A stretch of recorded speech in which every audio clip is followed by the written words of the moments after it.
work, mate. That brings you up a place. Gentlemen, we are back for some more F1 25 gameplay. Big shout out to EA and Codemasters for allowing me early access to the game to record it. We're going to be doing another 100% race against 110 AI at reverse Zandvoort. So let's jump into it. Radio check. Radio check.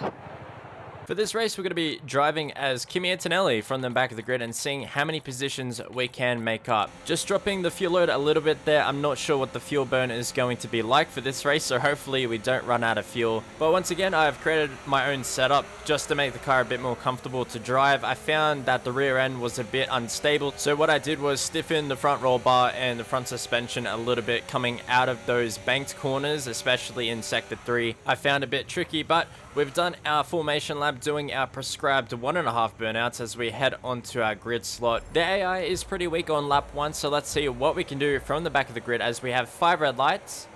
And away we go for the Zandvoort Reverse Grand Prix, as we've already made up 2 positions, drawing alongside the Sauber and passing the 2 Aston Martins, finding a gap on the inside there. That's worked out nicely for us as we head into turn 1, which is now the long banked corner, which is pretty interesting to go in reverse. I'm running very high downforce, so it's a very typical setup that you would run at Zandvoort going in the correct direction, as we almost drive into the back of Behrman, but luckily no contact as we're on simulation damage for this race as well. But a poor exit from Behrman coming out of that tight sequence of corners, that's going to allow us to go around the outside and brake late so that we can claim 13th place, as we're already behind George Russell. Our teammate has a really poor start to this race, or he's qualified well down the order, but either way, it's only lap 1 and we've already made it up to our teammate. However, I suspect that overtakes will be a bit more difficult from this point onward, as Zandvoort is one of the tougher tracks to make an overtake on, and also all the cars in front of us will have the DRS to the car in front of them as well. Tyre wear is still a bit of an unknown. I think I wear my tyres out, especially when I lock up the front right. I definitely will have tyre wear that is worse than the AI if I keep that up, as we're all over the back of Russell. The AI seem to be the weakest in Sector 3, as we're able to draw alongside George Russell coming out of the final corner. I expected a bit more pace from the 110 AI, but there might be a patch in the future to make them a bit faster. Either way, this is on realistic performance, so I have the exact same performance as George Russell's car ahead of us. So we're going to continue using the better racing line through the final 3 corners to try and make some moves in this race. We've got 72 laps ahead of us, so we've got plenty of time to move our way up the field as we make the move on Albon into turn 1, still going alongside. And George Russell kind of paved the way for us there, so we're going to follow him through, as our engine is starting to overheat a little bit following the car in front in their dirty air, so cooling might be a factor more so in this game than F1 24. Lap 8 now, George Russell does not have the DRS to the car in front, so that makes our life a lot easier to get past as we make our way up to 11th place. Hadjar now up ahead. These cars should be a little bit easier to overtake than George Russell, as they should be a little bit slower. That being said, I do need to be mindful of the tyre wear, because I don't expect these soft tyres to last that long as we go all the way around the outside of Hadjar, and that's us up into P10. We also managed to keep the DRS to the car in front, so that's going to help us defend from Hadjar. He's drawing alongside us, but I think we're going to use up just enough of our battery to stay in front, and let's see if we can stick with Science and keep that DRS while we're recharging our battery, as Science is now being held up by Ocon.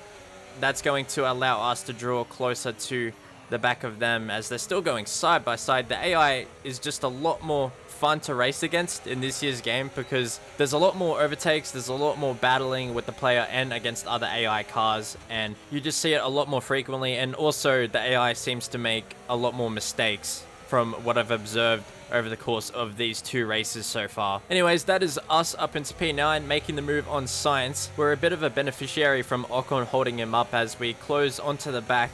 Once again, very strong in Sector 3 compared to the AI, and that's going to allow us to swoop all the way around the outside and bring us up into P8 coming to the end of lap 14. Ocon is looking to attack us back, but we have plenty of battery to use as we recharge the battery while in the DRS of the cars behind.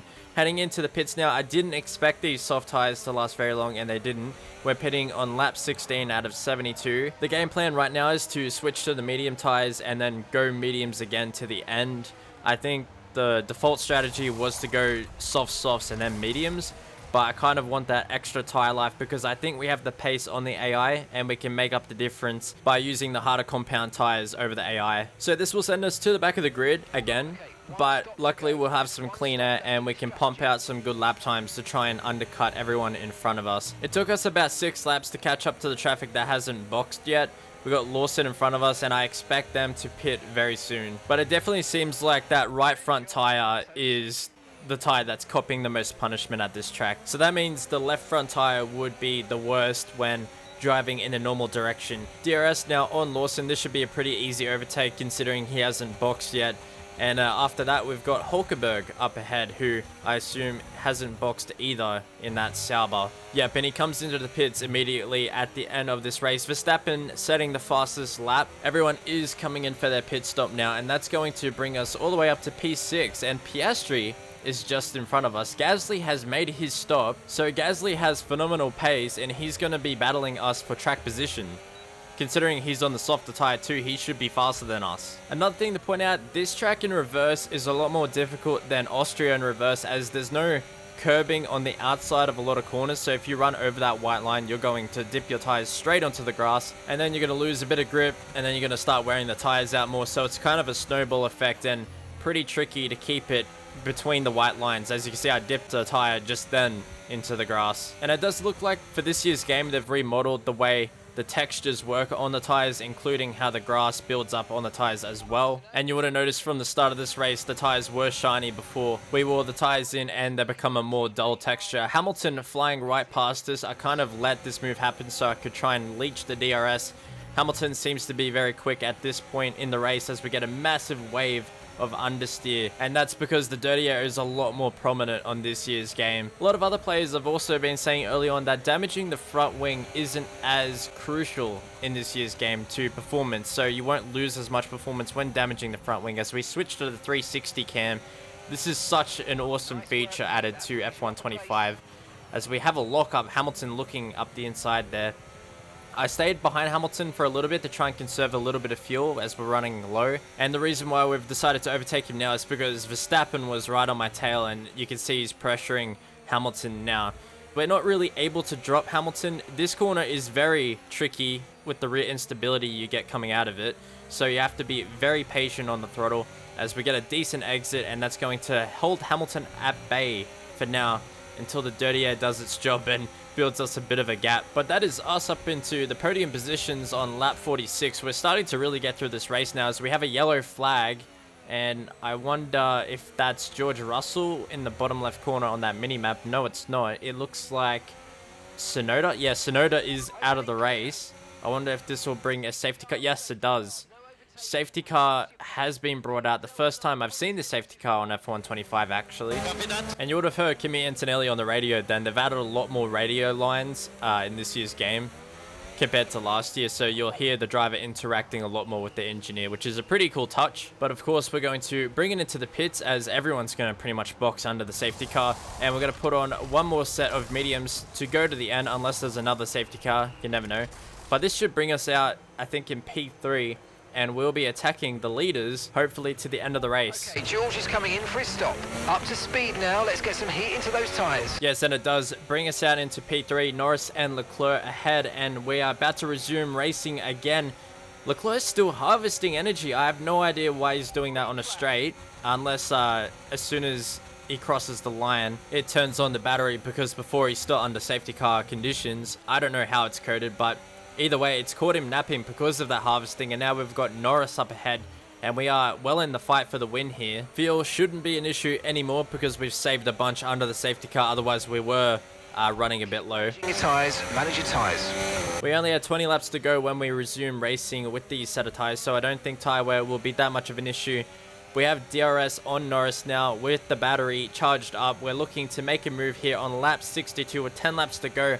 And that is us up into P1. And it's the first time I've led a race on this game. Norris is actually fighting this. He did have a look. Norris is definitely faster than all the other AI in this race at the moment. He's putting up way more of a fight.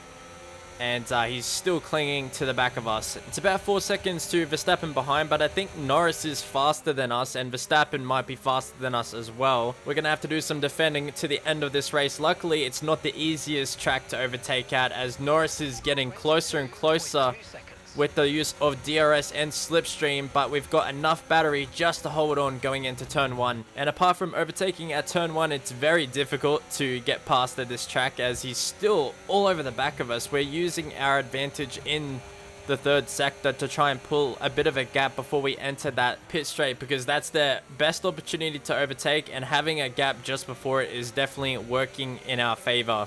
Norris is a lot closer on this occasion though. Will he be close enough to make a move into turn 1? We're going to use up the rest of our battery heading onto the final lap of the race. It's been 72 laps. Can we bring it home in P1 after starting from the back of the grid?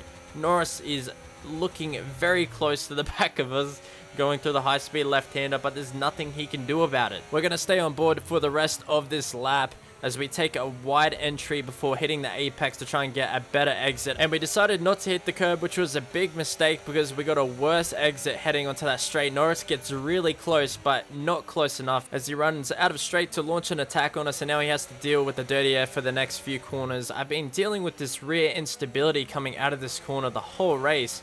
I just really couldn't get a good exit out of there. Norris still within half a second behind us, but as long as we keep it on the track, it'll be very hard for him to get past, especially with only one more sector to go, and that is our strongest sector compared to what the AI can do. Verstappen has actually joined the fight, and he's within a second of us as well, so he's actually attacking Lando Norris, but I don't think he has enough time to get past, as we only have one more corner now to navigate before we finish 72 laps of the reverse Zandvoort Grand Prix, heading onto the back straight, using up the rest of our battery, and we bring it home in P1 across the line.